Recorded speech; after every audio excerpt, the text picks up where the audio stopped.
Hello, everyone, and welcome to the 1619 presentation here for July 2025. We have a special guest today, Karen Hale, who's going to talk to us about Wilmington, North Carolina in 1898 and what happened there and how he's connected to it. And I apologize in advance. Something has happened that was not supposed to happen, and people are being asked for the passcode.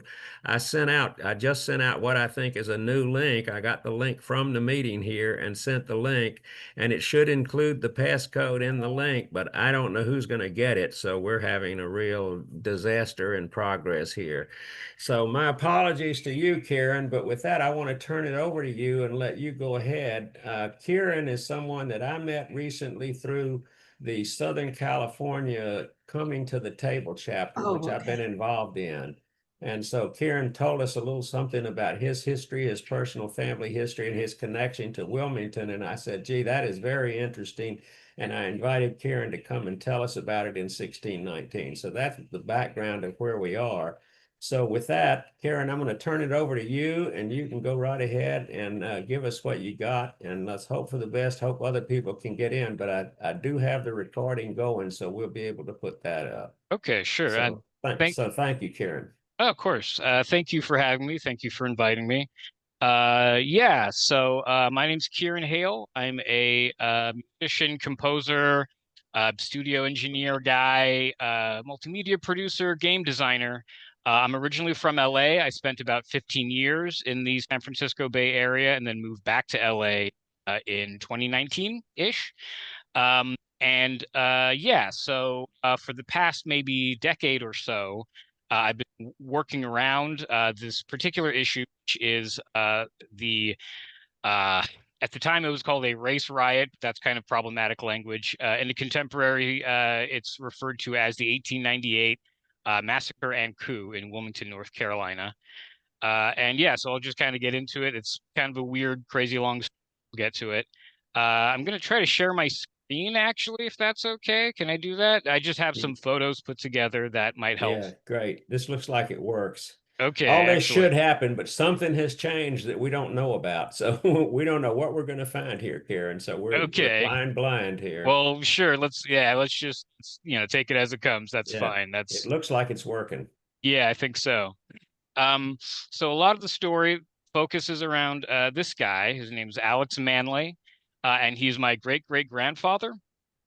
I kind of feel like it's a little, it's almost like, on TV when we have an episode in the olden days and the character's ancestors just played by that same actor, only they're like, wearing sideburns or something. Kind of feel like that's me with Alex Manley. I could play him in the TV special. But so this is Alex Manley. He was a mixed he owned and operated a newspaper in Wilmington, North Carolina. Wilmington at the time was considered very progressive, especially right after the Civil War during Reconstruction. Basically, half and half with freed Black folks and white people. And it was actually considered sort of progressive at the time. There were businesses owned by local Black people. It was kind of a thriving community. There were even Black politicians who were entering, public service at the time. So it was pretty much half and half, considered a very progressive and kind of interracial city and community. Basically, where it kind of goes off the rails is so there was a speech given by a lady named Rebecca Latimer Felton. She was a senator's wife from Georgia, and she gave an impassioned speech, a long-winded speech that basically called for the lynching of all Black men. A major political talking point at the time was we need to separate the races because all Black men want to do is rape white women. And people had entire campaigns built on this. It was a talking point. It was a stereotype. It was something that was just kind of commonly traded. Uh, so Alex Manley in his newspaper, which technically was it was technically the first. It was called the Daily Record or the Wilmington Daily Record, and it was the first daily black-owned newspaper in the country. It's in actually, it's referred to by a lot of people as such. But basically, Alex himself wrote an article that pushed back against Rebecca Latimer Felton's sentiments in that speech, and sort of pushed back against that greater political talking point in general, that we need to separate the races. That's all black men want to do is rape white women. Essentially, his point was, hey, look, man, she came on to me first. Like, as long as there have been black communities in America, there has been intermingling, and that occurs on both sides. You can't really place the blame on one side or the other. And really, of all that, that was sort of that. It was a controversy at the time. It stirred things up, and it was at the time at least considered a very loaded and kind of controversial stance to have.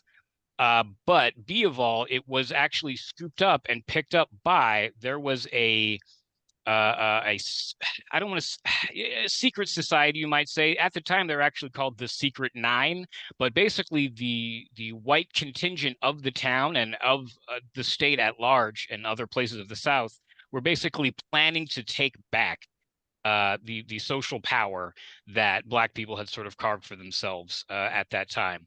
And so they seized on this moment and this sort of controversy as justification. So after the article is published, there's actually months of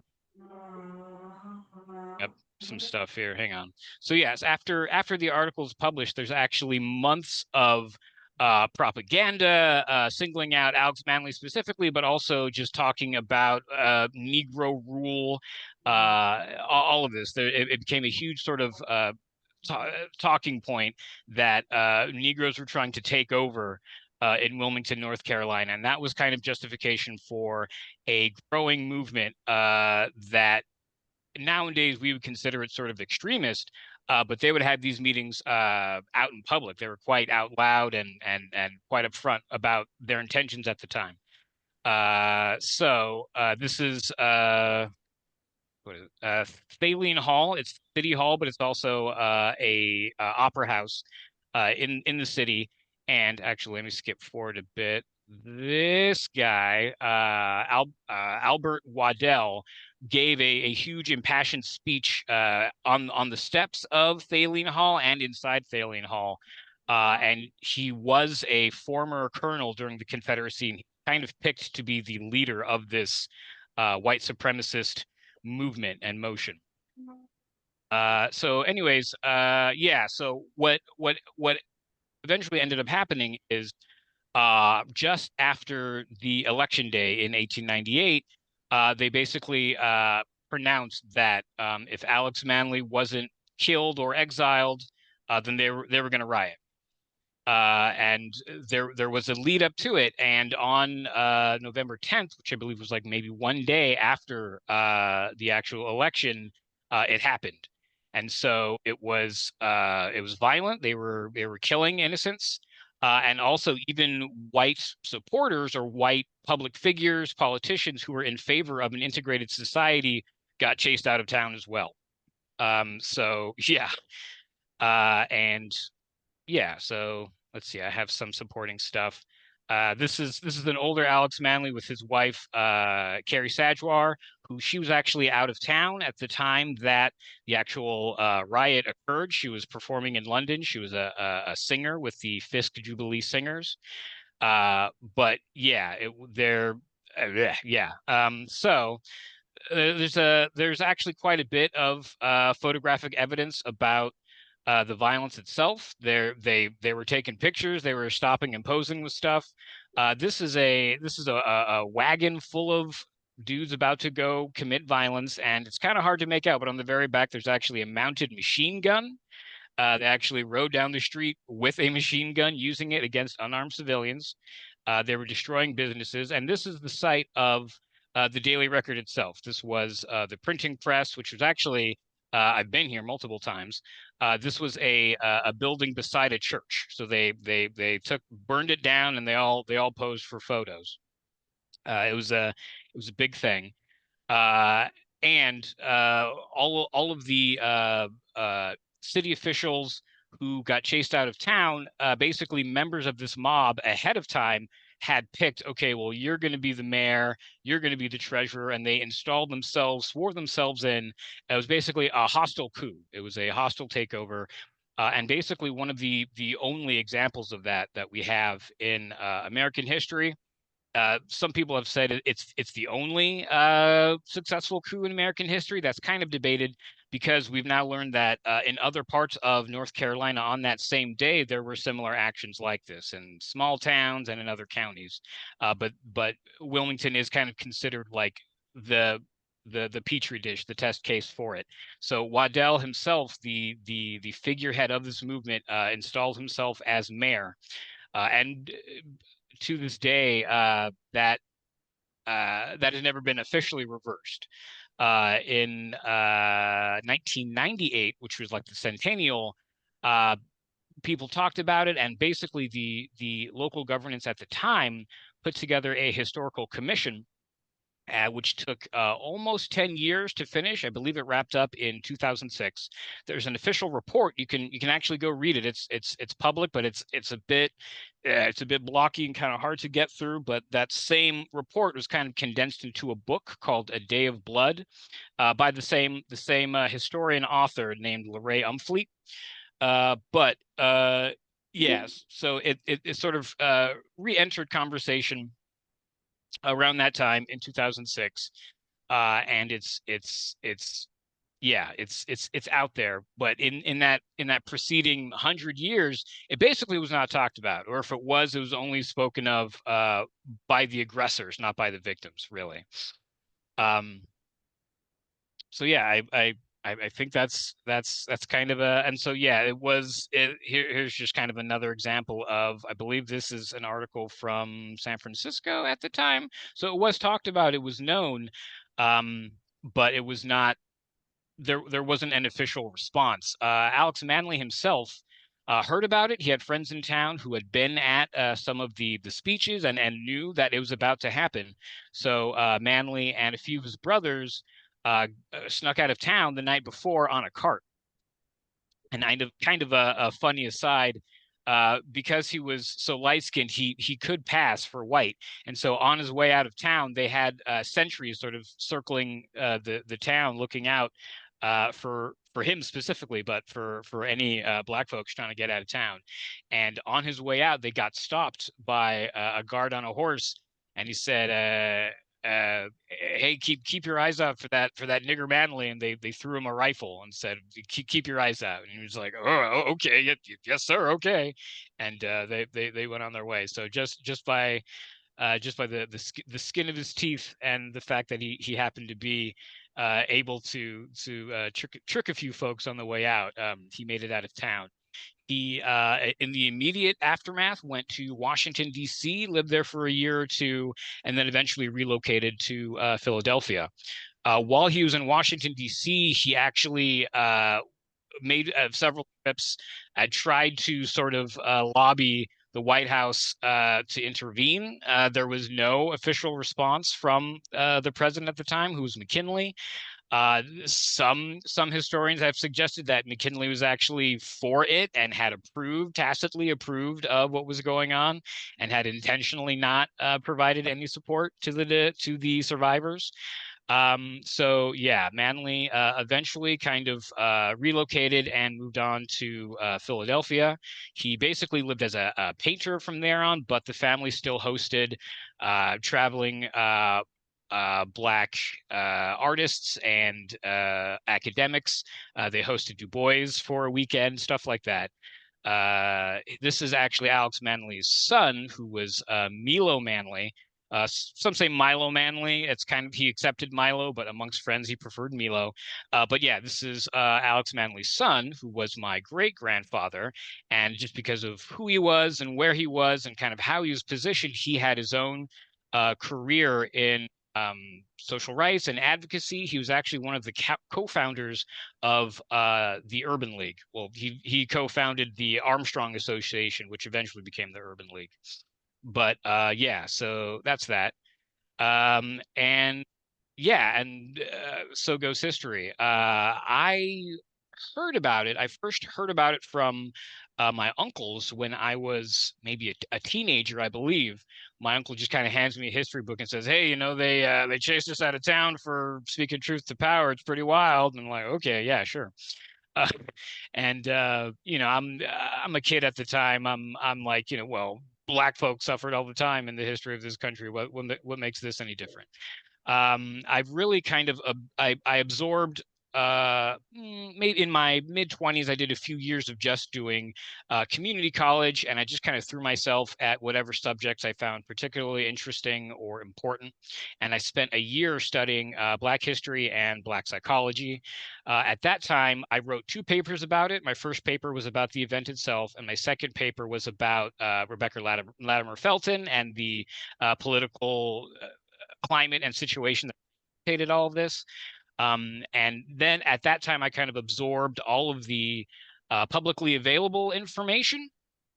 But even then, frankly, it's not all there. Part of the problem is that Alex Manley was the descendant, I believe, grandson of one of the former governors of North Carolina, Charles Manley, who had a large white family who was very powerful and protected. And so, after the events of 1898, the white Manley family destroyed records that would link Alex to Charles Manley. So yeah, that's not great. I mean, genealogy is already difficult for Black folks in general. In a lot of cases, those records just weren't kept, or those records were inconvenient in one way or another. But in my case, my family history was deliberately suppressed by levers of power, which is kind of a wild thing in and of itself. So, yes, history. Milo Manley, he had a daughter, Patricia Manley. She marries an Air Force hotshot named Alan Hale. My grandpa Alan Hale is extraordinary, a crazy character who has his own sort of. I could write several books about his misadventures. He's a really cool guy. But anyways, part of his career, he was career Air Force intelligence actually during the Cold War. But basically, part of his situation was because of racism in the military. His superiors were trying to get him to quit, so he kept getting reassigned East Coast, West Coast, East Coast, West Coast, and that's kind of how my dad and his siblings grew up. Was just kind of in a camper for several weeks, and then on an army base for several weeks, and then in a camper in several weeks, and then a different army base for several weeks. And so yeah, so that happened, and eventually he settled in San Francisco. He actually was a civil engineer, city planner in San Francisco. He actually has there's an Alan Hale Day to this day in San Francisco, which is pretty awesome. But he settled in San Francisco, and my dad and his siblings kind of settled up and down the state. I was born in L.A. in Inglewood, California, and yeah, so that's me. So basically, where I kind of entered the story, how I what kind of really kicked it up for me was, again, about 10 years ago. I was just turning 30, and I'm a musician. I was moving some gear around my studio at home, and my hip broke, which was pretty wild. That is a whole that's a whole melodrama in and of itself. I had to get my doctor fought with me back and forth because I already had diabetes, but my diabetes wasn't in the best position, so he didn't feel comfortable giving me a full hip replacement, so I had to negotiate. It was a whole thing. I eventually did get a hip replacement, but I have nerve damage, so now I have problems walking and standing for long periods of time. I have to wear a device called an AFO really when I go outdoors. It's a whole thing. But anyways, the long and short of it was I discovered that I have brittle bone disease, which generally is considered very rare. But as I do some research and look into it, it turns out that it is related to inbreeding. And I'm thinking, well, inbreeding, that's kind of strange. I don't really have a whole lot of examples of that, but I thought on it, and I was reminded of something that my dad told me that his mother told him. I didn't actually meet my grandmother. She died right before I was born. So everything I know about her comes from stories from my dad and from my uncles. But one particular story that popped into my mind was everyone knows and everyone talks about the fact that during slave times, the master would have his way with female slaves that he owned or that were on his property. What isn't really thought about, or if you take that concept out to its full conclusion, what people don't really talk about is that when you live in a society, in a system where that is the status quo for decades and decades and decades, then eventually they're having their way with their own daughters. And in big enough slave populations, you would have half siblings and cousins being married to one another. And so I, I that kind of threw me, and I tried to chase that as a lead, just like, okay, well, what does this mean? I was living in the Bay Area at the time. I lived in a city called Richmond, but I came back to LA and I pulled my grandmother's death certificate. There were a couple tiny details on it that sort of informed me that I am on the right path. I'm barking up the right tree. But part of the problem, like I said, was that genealogical investigation in this case is going to be extraordinarily difficult because the information was destroyed or suppressed. So at that time, my mind's kind of exploding. I'm kind of going nuts. But the best shot I had really was to write to historical experts and sort of political experts at the time. I started writing to the college in town. I wrote to a couple of the local museums who had some biographical information, and just trying to figure out, just get a clearer picture of what things looked like at that time. And it's clunky. I'm not great at email anyways, but I'm going back and forth with a few of these organizations and just trying to discover what's going on. There's a huge loss of property around the time. Alex Manley was a successful businessman. He had at least two properties, if not more, which were stolen essentially. I'll talk more about that later. But there's an evidence trail. There's a history there, and I try to essentially follow up on some of that.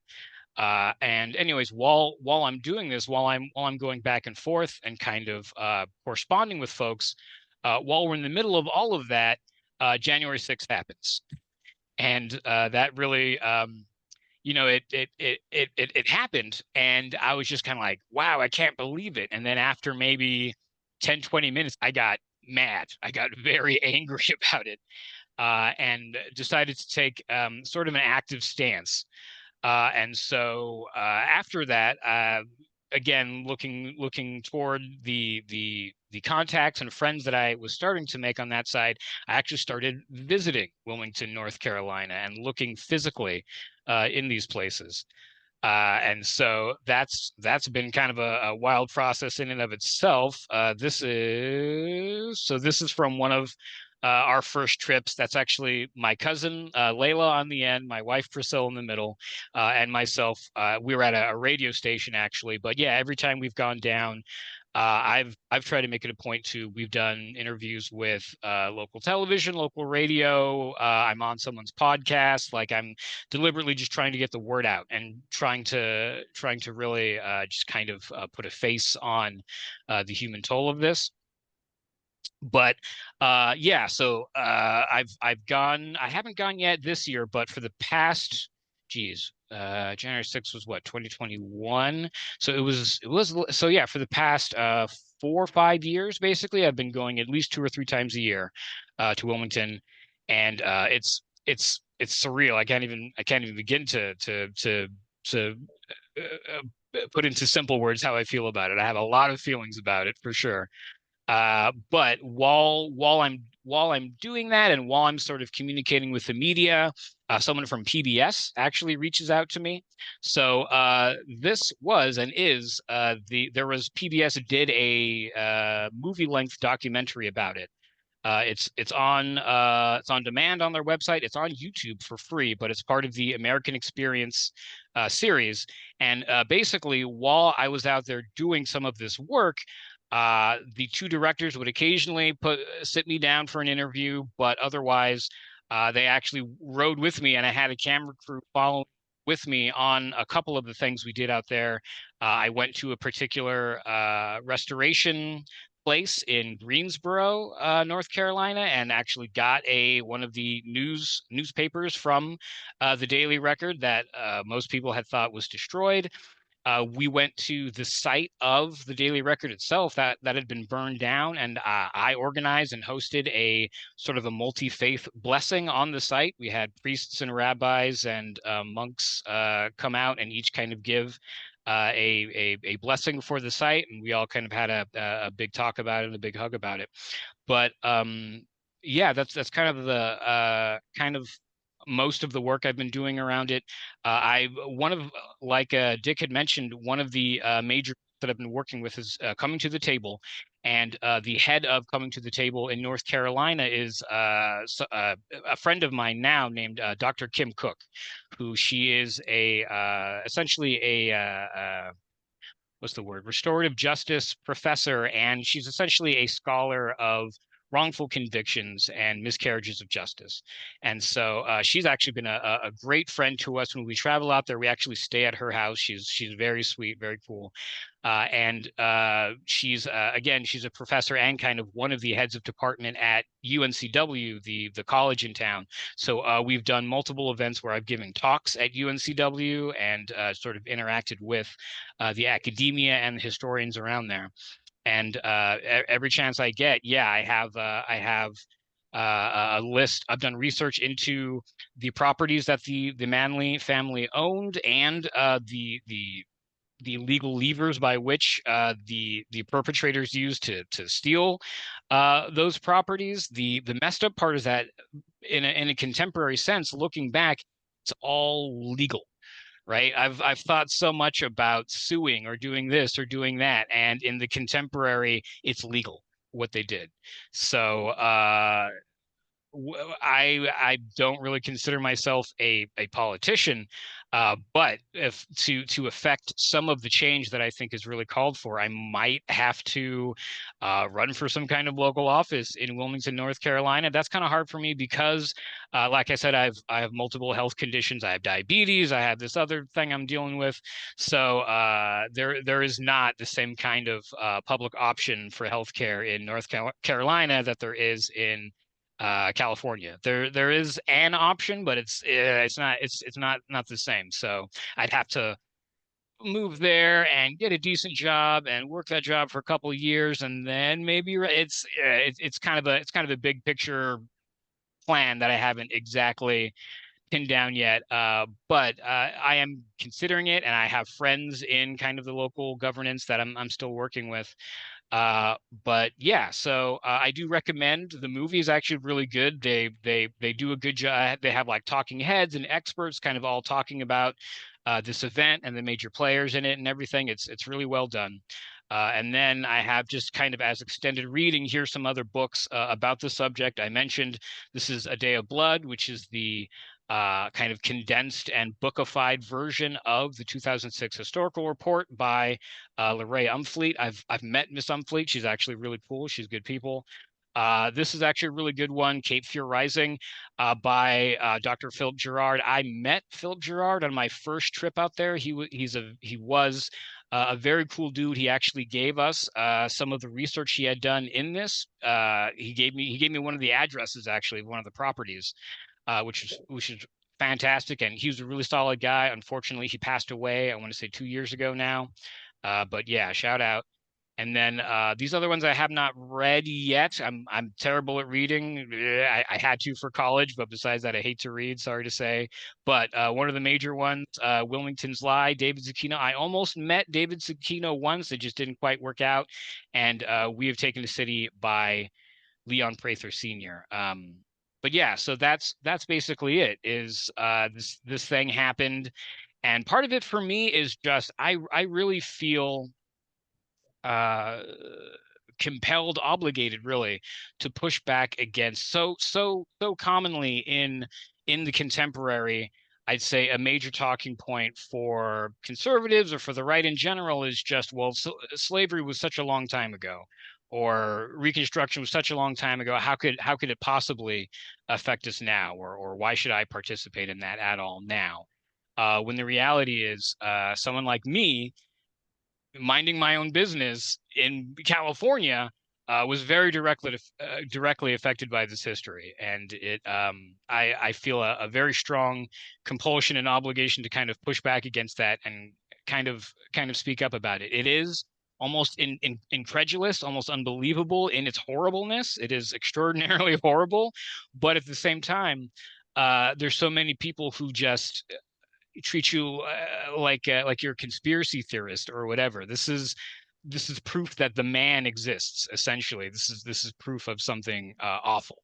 And if it happened to me, to someone who looks like me and is in the place in life and in our society that I am, it's potentially true for millions of other people, situations like this. So it's just very important to me to kind of speak up about it and yeah, just kind of let people know and put awareness around it. So yeah, I do recommend whatchamacallit. The movie was pretty good, and yeah, that's that's what I got. That's me. So if anyone has any questions or comments, that's cool. I'm here.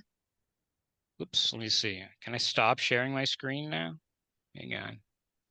Stop share. I've never done this before. Okay, there we go. So yeah, but yeah, thank you for listening and giving me the space. But yeah, if there's any questions or anything, I'd be happy to talk about it. Well, let me just say, Karen, thank you very much. I would say that this is an incredible story, but that's the wrong word because it's completely credible. It's personally a stunning story. I would say that the magnitude of this whole incident and the detail of it is just mind-boggling. And it's hard to understand how it could be legal when it was actually a coup of a takeover. I mean, the whole thing begins with what's clearly got to be an illegal act. So I'm not. I guess a lot of the stuff was legally covered by courts after that. But that's a hard thing to understand when the whole it's clearly the takeover of elected officials and the reinstatement of a group like that. It's hard to see how that could be a legal act that led to legal stuff. But I have multiple questions I would like to ask here because Sure, it sure. raised a lot of questions. But let me open the floor and let other people have a chance to ask some questions before I take on and start off on mine because I got a bunch of them.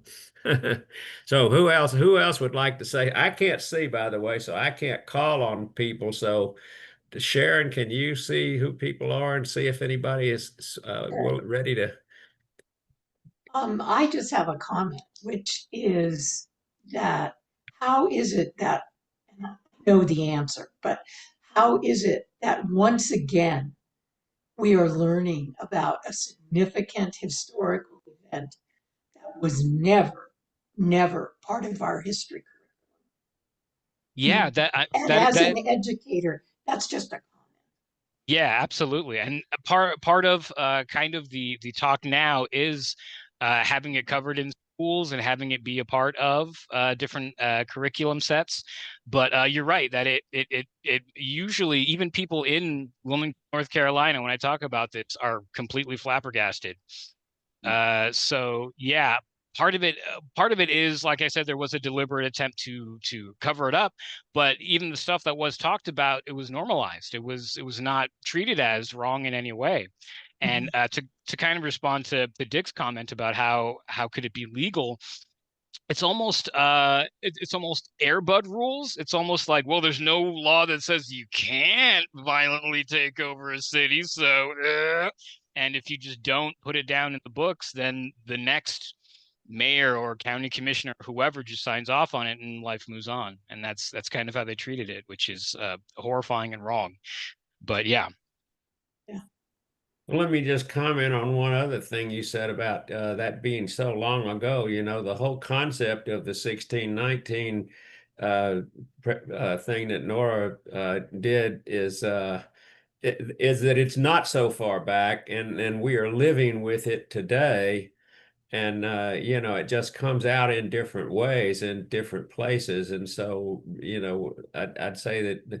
as a core principle of this group, we reject that notion. So what we're trying to do is tell a story. And in relation to the other comment, there is an aversion to talk about unpleasant things, which is kind of a natural thing, but then it's also coupled with deliberate suppression of history, which you've alluded to in several cases there. So that's got to be the answer to why we haven't heard about this. And I lived most of my life having never heard of this Wilmington event, whatever, and then just discovered it in the last few years after getting involved with the 1619 project. So that to me is some evidence that 1619 project is doing something good, because I learned about it and didn't know about it at all. So, all right, who else has got a question? I think Elizabeth wanted to. Sure, thanks.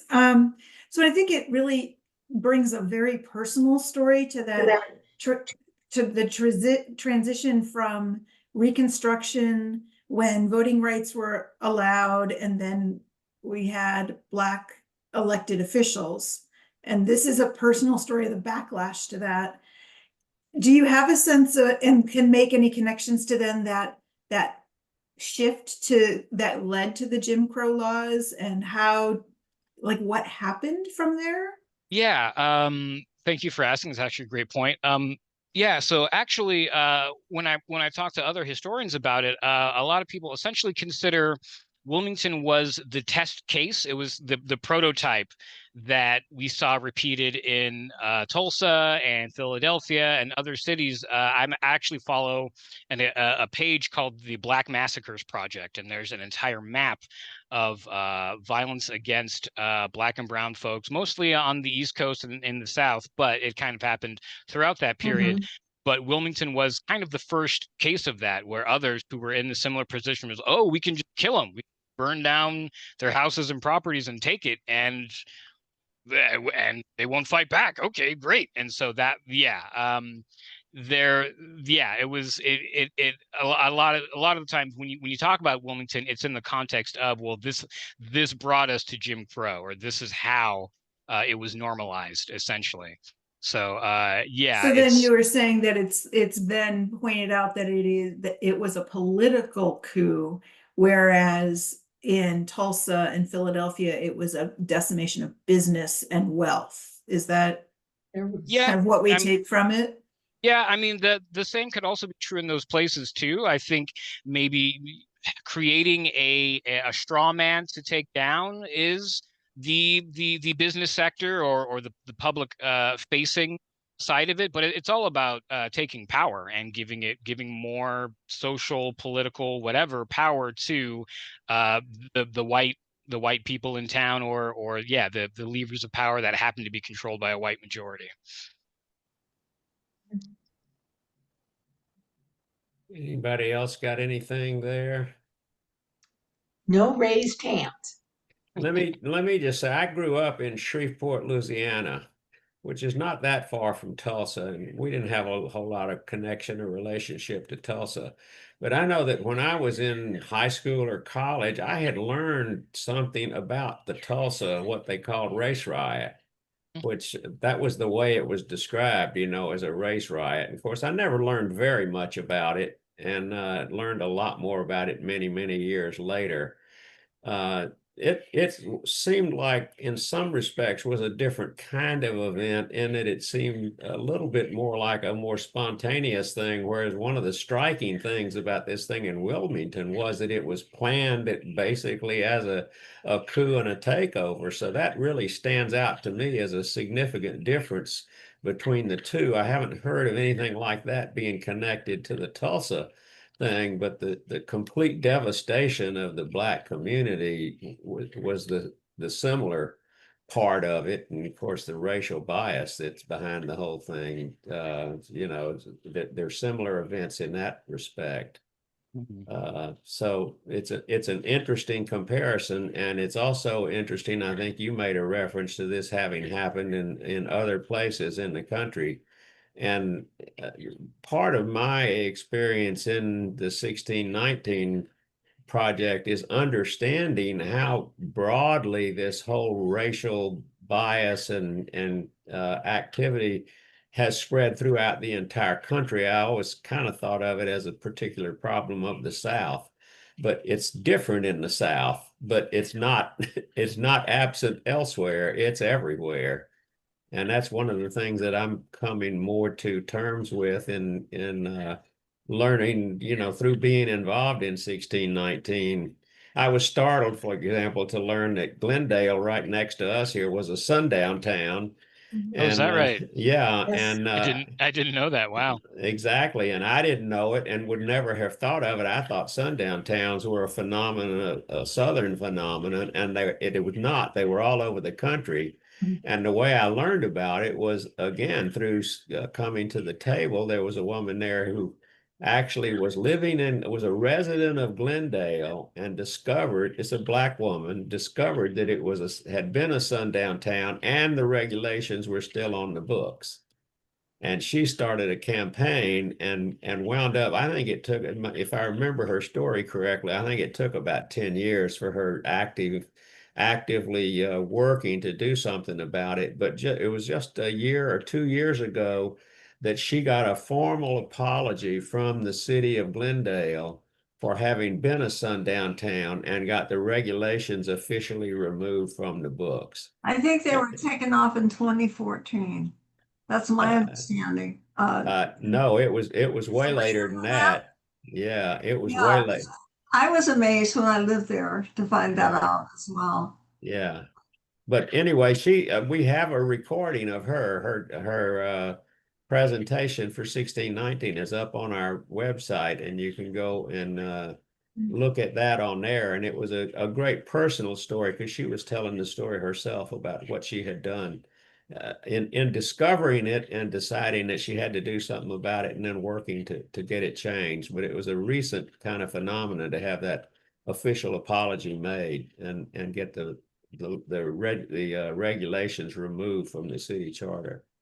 And one So thing you notice when you live in Glendale is it's a very small Black population there. I think it got a bad name with the sundown laws, and it's been avoided ever since. yeah, yeah.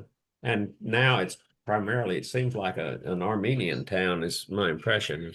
Mostly Armenian. Yeah, is the characterization of Glendale, but so that's interesting. So uh, I'm also, another thing that strikes me, Karen, is how in your family that this wasn't a more of a common knowledge story that everybody knew, and that strikes me as peculiar. I don't know if you have anything to comment on that Uh, that you just kind of learned about it more casually, and it wasn't like the family story.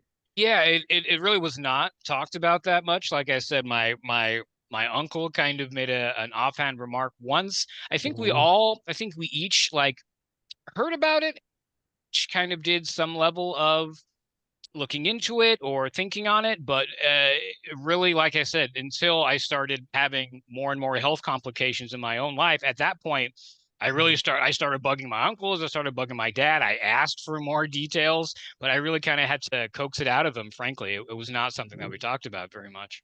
Yeah, and it was your ancestor who was a key character in the whole story as Yeah, the newspaper publisher who was basically sound like kind of the target of the whole thing, in a way. yeah. Uh, uh, you made some comment about this woman whose name I don't recall, claiming about, what black men want to do to white women. And there, you made some reference that she came on to me. Was there any history of any kind of incident between the two of them in a personal Not basis? not the two specifically. I think that the reference I was just kind of making when I said she came on to me, I think I was Uh, talking about white women in general. That yeah, yeah, Alex Manley basically spoke up for the fact that, hey, like people express attraction in either direction. Both, like it's not just one group being predatory to another. uh, It goes back and forth, and it has for the past several hundred years. Like this uh, is not new. yeah. Fascinating. The other character in your family history is Alan Hale. And I'm wondering about how he had a career in the Air Force at a time, he was traveling uphill in a headwind Yeah, in the Air he's Force, but it sounded like that he had a relatively successful career in spite of it being moved yeah, around. yeah. How During did he do that? Yeah, he was just a hell of a fighter, man. Uh, Yeah, during his military career, they actually would not let him be a full bar pilot. He was a uh, co-pilot and navigator. But uh, he did a lot of military work, and specifically around uh the missile crisis, around the nuclear age during the Cold War. He got into civil engineering. We got into engineering, mechanical engineering, and civil engineering as a result of it. He joined the Army Corps of Engineers after his military work. He spent about 10. He was contracted by the Army Corps of Engineers to spend about 10 years Marie built. Keller Taylor. He was contracted basically to design and build a city in Saudi Arabia from nothing. The city of Jubail, Saudi Arabia. And while he lived there and was doing that, he essentially invented recycling. Is the long and short of it. Yeah, it's wild. Essentially, he would go to a city block, look to his glass guy, and say, "Hey, glass guy, give me windows this size, and just keep them coming. Don't even count them. Just give me as many windows as you can come up with. When this building is done, we'll melt them down and move on to the next building." And that process of collecting the leftovers, melting and reusing materials, he applied to metal, plastic, and glass, which eventually became recycling. So yeah, my grandpa was awesome, was amazing. He's the kind of guy who could, like, yeah, he could sit here and tell us stories all day, each one being less and less believable, but all of it being completely true. Is awesome. We lost him in 2018, but yeah, a lot of great stories with that guy. Yeah. Another aspect of your story that you told us here is the concept of the inbreeding that takes place within the greater community because of the history. And if you think about it a little bit, it's pretty clear that that's got to be the case. But it's another one of those facts that's a fact that nobody ever looks at or thinks about. And here you have a very concrete example Yeah, I of think that I having think an impact on you personally. I think in the medical industry, or we hear stories of medical journals saying, well, black folks can just have a higher pain tolerance or whatever. I think there's Mhm. a few just stereotypes or vague Mhm. ideas about the black population that made their way into Mhm. conventional medicine. Black folks are more likely to develop heart problems. Black folks are more likely to have heart attacks. Black folks are more Mhm. likely to have anxiety, stuff like that. And I think part of it, at least, comes from this, that, well, Mhm. black folks just have certain health issues more common. We don't have an exact reason why, but we can say that. I'd say that that is probably part of it, at least, that contributes. Mhm. Yeah, well, the black population, as I understand it, has more vulnerability to something like sickle cell, but my impression is that that comes from more from the African ancestry, African gene pool than it does from anything like this. This is an entirely different kind of phenomenon, if I've got that right. I certainly am no Yeah, expert on that, yeah, but that's an interesting. Another aspect of what you said about finding the records, and it just, I was reading something about the impact of artificial intelligence on history and how it's going to have an impact on history, because one thing that artificial intelligence is good at is consuming large amounts of data and making sense out of it and finding patterns and things. And it's pretty clear that artificial intelligence is going to change how history is pursued and studied. But it occurred to me that this is an example of where assembling data from really obscure sources uh, it could really, if you had AI assistance in this, it could make a lot of difference. But that then brings up another issue with history being created or uncovered through AI, and that is that the records have to be accessible.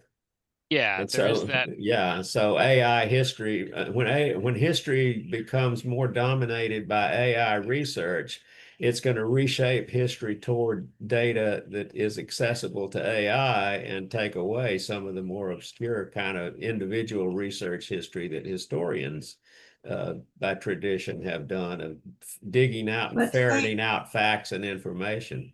So yeah, so go. Somebody else is speaking. Who's that? Go ahead. I was curious because this administration is determined to wipe out anything in history that isn't that's offensive to white people. Yeah, And they're going to try to destroy records, destroy statues, Yep. destroy pictures, anything they can get their hands on that indicates what white people have been doing to people of Right. dark skin forever. yeah, Yeah. And so maybe AI could make up for this, but AI could also be used to exacerbate it and to wipe out some things as well. It works yeah, both ways. Yeah, yes. I AI could certainly be used to agree. construct the whole false history of the United States. And then Yeah. kids at school, unsuspecting children, would be taught this stuff and believe it. And Yeah. so we're losing a lot. We're losing stuff that may not be able to be recouped. Yeah, I agree. I mean, the whole AI thing, I'm definitely of two minds about it. I definitely see a potential benefit there for sure.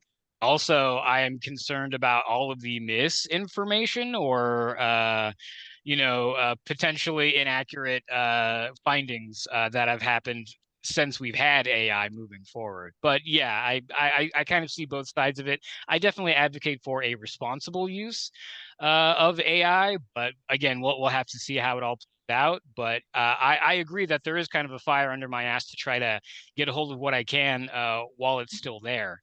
A big concern when I first started going, specifically the first time I went to North Carolina, I went not in season.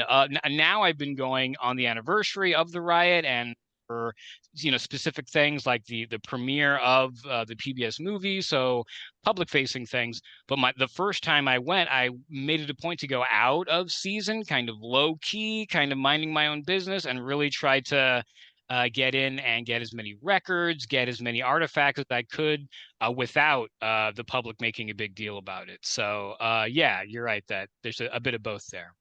Well, Yes. go ahead. It's scary because when you think of things like To Kill a Mockingbird being removed from the reading list of the Yeah. military academy Yeah. and other schools, I mean, this kind of thing. What do you do? How do you stop it? Right. It is an insurmountable thing. It's a rising tide of a giant beast. I try to stay informed. Like there were a couple books being removed from local schools in Wilmington. That even though I'm some guy in LA, I wrote in. I call your congressman. I tried to voice my concerns even for that. But you're right. It is a large task that we're all kind of up against right now. Well, it actually connects to what I was thinking of asking you next, Kieran, because of the local action piece of what we can be doing now is like, it feels like hyper local work is really important. And so I was curious if you were to become a resident and then a legislator, an elected official in North Carolina, what would you want to be passing? What changes would you go to all of those extremes to be able to be in a position to make? Right. Wow, yeah, that's a fair question. One thing that I've heard of that there's a movement towards with some of the legislators in North Carolina. North Carolina is actually a really big military state. Wilmington itself and surrounding counties, there's a lot of Air Force and Army bases in that area. And there is actually a Japanese former serviceman who's now, I believe, a state senator, or he's running for state senator. One of the platforms that he's pushing for is in the specific case of North Carolina to remove the statute of limitations so that modern lawmakers can address Japanese internment. Because now, even though there's still families that clearly have been in the state the entire time and still have been living with the consequences of these actions, have no legal space. They can't sue because there was a statute of limitations for however long. So with some politicians, with some legislators, yeah, it's a growing conversation to perhaps remove the statute of limitations in the case of these historical atrocities or whatever, or come up with some kind of a legal framework for addressing historical wrongs that still require a response. So I'm interested in things like that, but I don't have a specific plan yet. You're right that I would probably have to sit down with a few people and yeah, really nail down what would be some specific local actions we could take. But that essentially that's kind of where my You're mind's at. thinking toward a reparations kind of Yeah, opportunity. yeah, I'd like An there. I mean, acknowledgement and reparations and. sure. And if you go to Wilmington itself, there's still blocks upon blocks of just empty lots. A lot of these places have not the property was taken and is owned by somebody now, but is not being used. Families don't live on them.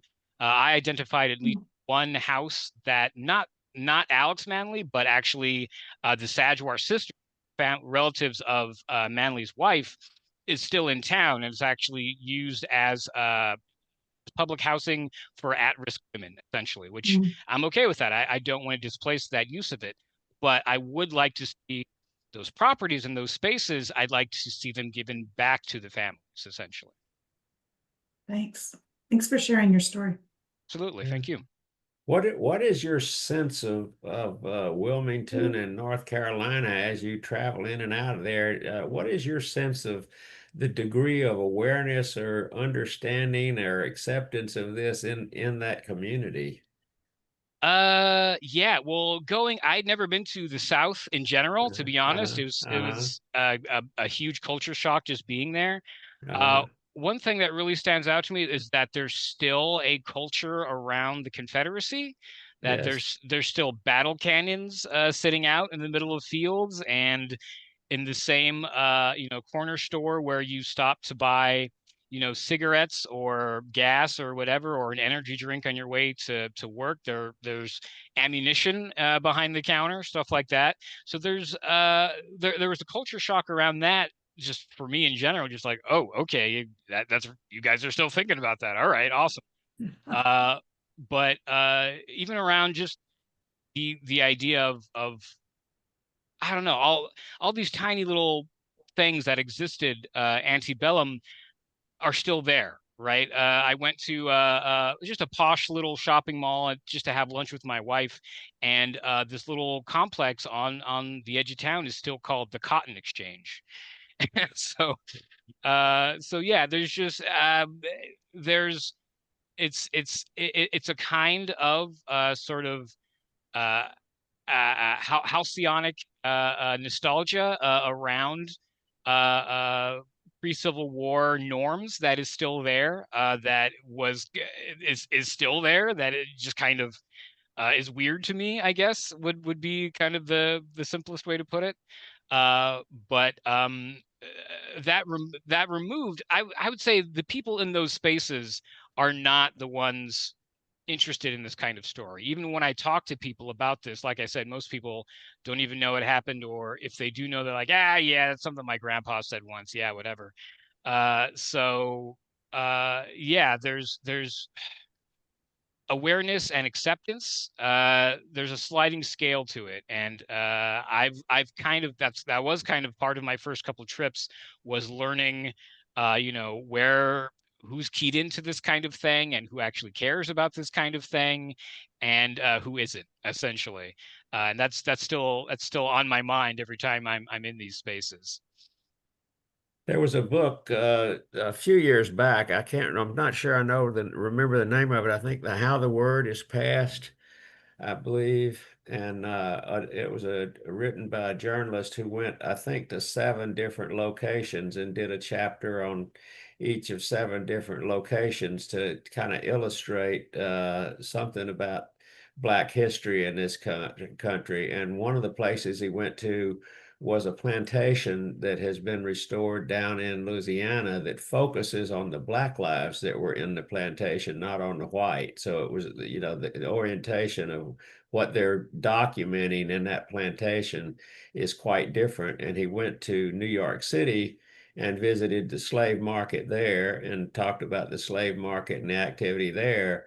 But then there was another chapter where he went to Virginia to a celebration of Confederacy, some of Confederacy action.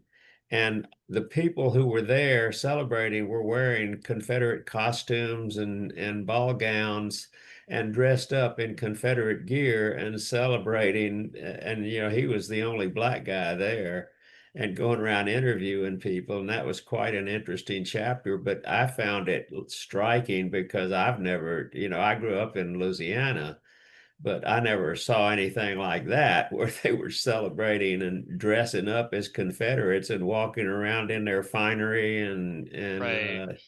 and it's like, oh my God, are you kidding? Is this for real? And it was. Uh, in Wilmington, they still have it's a festival called the Azalea Festival, and it's Uh-huh, considered just kind of a thing. There's like there's a queen of the festival every year for high uh-huh, school girls, uh-huh, and it has got it's been slowly getting more modern and progressive in some ways, but for the longest time, even into the most recent of years, it was considered, yeah, people would wear old style dress, old style uniforms, very ball gowny type things, and it is still considered, yeah, kind of can catch like clearly there's a vibe that people are it's a throwback to the good old days in some ways. No, well, it's not that far from people dressing up like pilgrims for Mm, Thanksgiving. Yeah. right. My Yeah. family came on the Mayflower, and when I found out what they'd really done to the Indians, which I was not taught in school, I got out of the Mayflower Society, stat. It's just appalling. But people still remember. I have a cousin who sends me pictures every year of her daughter and their kids all dressed up in pilgrim garb for Thanksgiving. Right.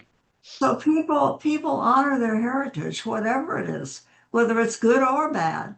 That's Right. just who people are. Yeah. fascinating.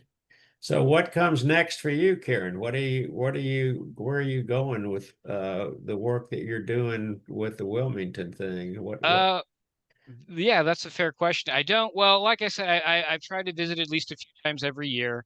uh I don't have anything planned really at this time. I mean, I do plan on going later this year, but I don't really have I don't know. I don't have the next couple steps planned out yet. I'm between jobs at the moment, so I'm just kind of like, yeah, my whole life is kind of a weird fractured mess at the moment. Uh but yeah, I mean I do try to keep at least a consistent presence there, and I do try to keep a consistent conversation going with my friends on that side. But yeah, I don't I'm not totally sure. That's actually a fair question. I'll have to come up with a more satisfying response. well, that's great. Well, you'll have to keep in touch with us and let us know. And you know, maybe you'll have another chapter you can come back and tell us what's happened, I'll yeah, where you've gone with where you are now. And sure. Yeah, keep give me a couple months and I'll have a better answer, I'm sure. all right, great. The other thing, you mentioned a number of books in the YouTube video and movie and things like that. If you have any of that documented in a list or something you could send me, I can make that available. Sure. I could So, write that up real quick, or yeah, just copy and paste some links for you. But yeah, yeah, I'll send you yes, an email with that. yeah, that would be great. And I can make that available through our blog post there. Okay. And then this presentation, of course, will be posted on our YouTube channel. It usually takes us about a week to get that up, Okay. but it'll be up and then it'll be viewable and available, you know, that you could point out to people or we'll, you know, hope to, and it'll be written up too in our blog on our website so that there'll be information there and a reference to it so people can get to the video. Okay. Sure. So, all right. So any more questions there with anybody? All right. And I apologize for, I don't know, I have not figured out what the problem is with people getting in, but I almost had a heart attack when I tried to get in and couldn't get in. I had to call the office and I managed to get into the meeting. This is not the way things have worked in the past, but Yeah, we we we Oh, we I worked was it very out. frustrated. yeah, We got it going. It took. There's always some kind of a monkey wrench in the gears, but we yeah, we got it going. yeah. And somebody else said something there. I didn't catch it. What? I just said it was very frustrating. This is Laura. Yeah, yeah, it was a mess. And I don't yet know what happened because we didn't change anything to set this up, but the meeting that we had set up that has always worked didn't work this time. And so we'll try to untangle that and figure out what the problem is so we don't run into that again. But Yeah, we're technology is so wonderful, but when it doesn't work, it's awful. exactly, you're right. It's a mess when it goes astray on you. Yeah. So if there are no more questions, I guess we can end up a little bit early here. And thank you very much, Karen, for everything you've done here. Yeah, thank you all for having me. I appreciate the opportunity. Thank you. And I look forward to seeing you again and more in the coming to the table, which in fact, I think there's a meeting tomorrow. That, Yeah, yeah, so maybe I may see you there. So Is the yeah. meeting tomorrow? well, I Or think yeah, they're doing am, I think am a I- hybrid kind of meeting tomorrow where they're having some down in Culver City and then people joining through Zoom or something, but I'm not quite I sure how think that's a, it might be later today. Actually, I have to double check that. But yeah, it might be today. I'm terrible with dates, but yeah, it might be it's today. it's typically Saturday afternoon at Oh, 3. okay, okay, Yeah, right so on. it's pretty much always on a Saturday, so I'm pretty Oh, sure. Okay, yeah. Yeah. Yeah, okay. so all right, well, thank you very much. All right, And Thank thank you. thanks to You- everybody who came, and we'll look forward to seeing you again at you. more presentations in the future. Thank you. You Sounds guys have a good. nice day. Bye-bye. Bye. Thank you.